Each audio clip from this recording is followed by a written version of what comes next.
Karibu katika kipindi mtazamaji wangu. Leo tuna tafsiri ya hali ya anga, tafsiri ya hali ya anga. Kwa hivyo tafsiri yetu ya kwanza ni drought. Drought katika lugha ya Kiswahili tunaita ukame.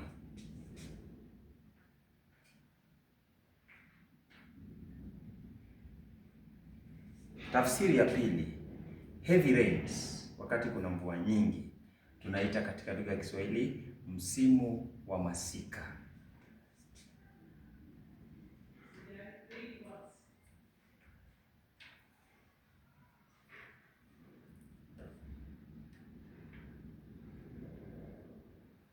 Tafsiri ya tatu, floods, tunaita katika Kiswahili mafuriko.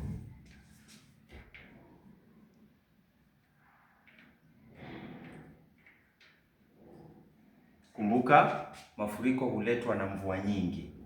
Kisha tafsiri ya nne, mtazamaji wangu, nataka uniambie hii kwenye comment section, tunahitaji snow katika lugha ya Kiswahili.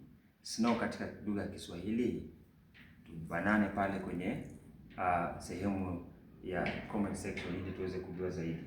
Summer ni msimu wa joto jingi.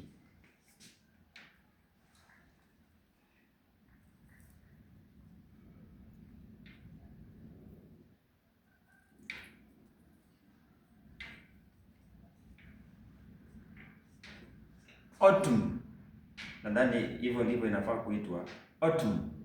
Hapa Afrika mambo kama huwa tupatani nayo sana, lakini kule ughaibuni kunayo sana. Kwa hivyo autumn ni msimu wa kupukutika kwa majani.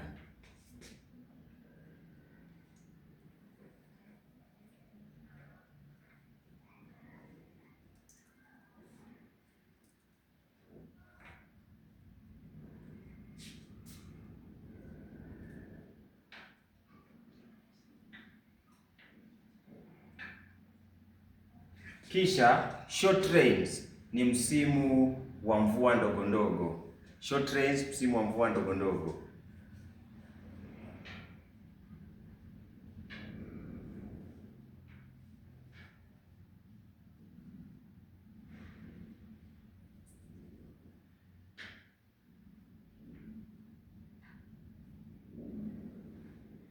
Haya, hailstones tunaita katika lugha ya Kiswahili mvua ya mawe.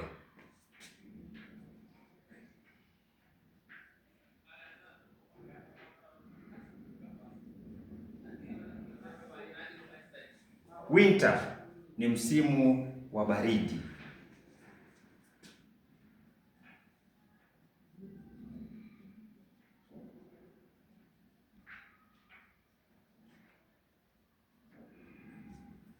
Ice, barafu.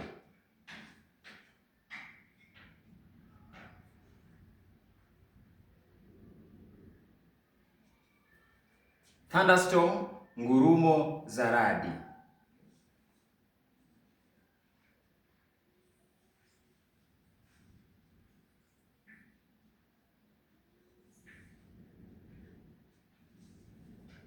Follow, like, comment, share kabisa, fikia watu wengi zaidi.